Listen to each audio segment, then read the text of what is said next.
गोर लगै छै अहाँ सब गोटे के।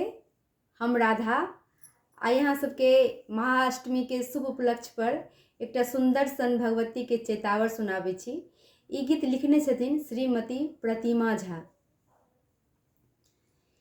माता के देखला सपनमा हो रामा,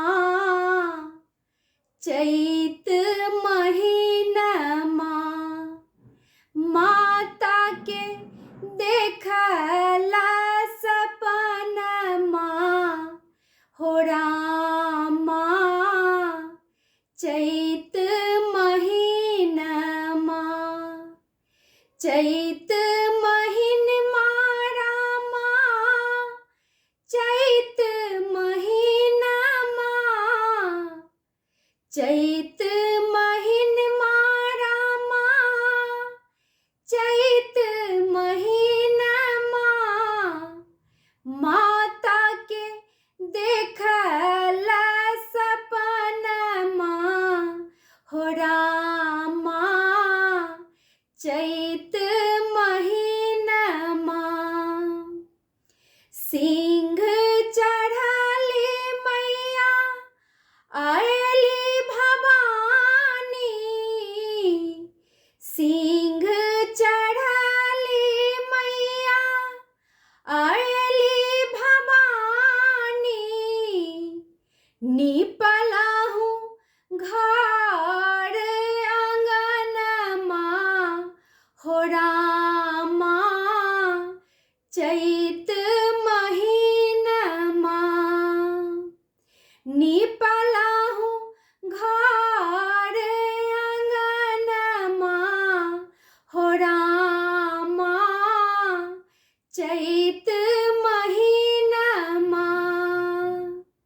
घूंघरू बाजत पैजनिया बाजत, घूंघरू बाजत पैजनिया बाजत, बाजत ढोल मृदंगा हो रामा, चैत महीनमा।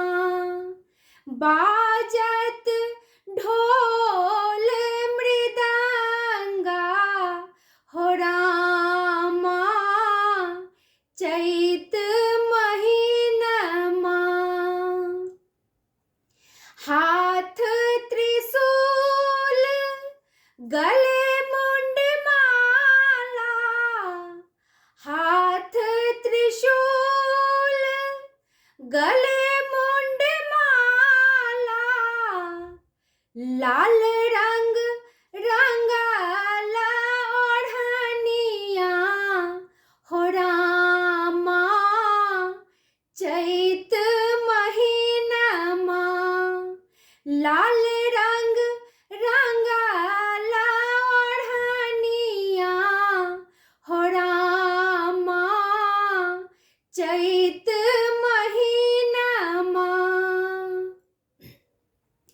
आही बातक दिया सदिखन जरेलाहू, आही बातक दिया सदिखन जरेलाहू, मंगलाहू अचल सोहाग हो रामा, चैत महीना।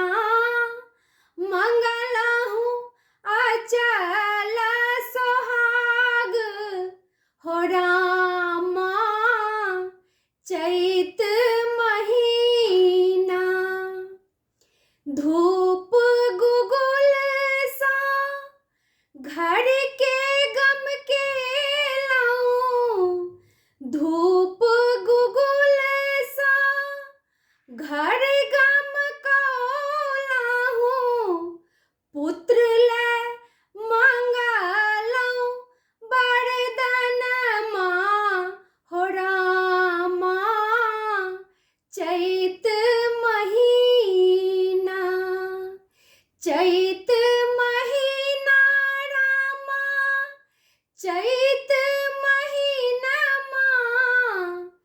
चैत महीनमा रामा, चैत महीनमा, माता के देखल सपनमा हो रामा। चैत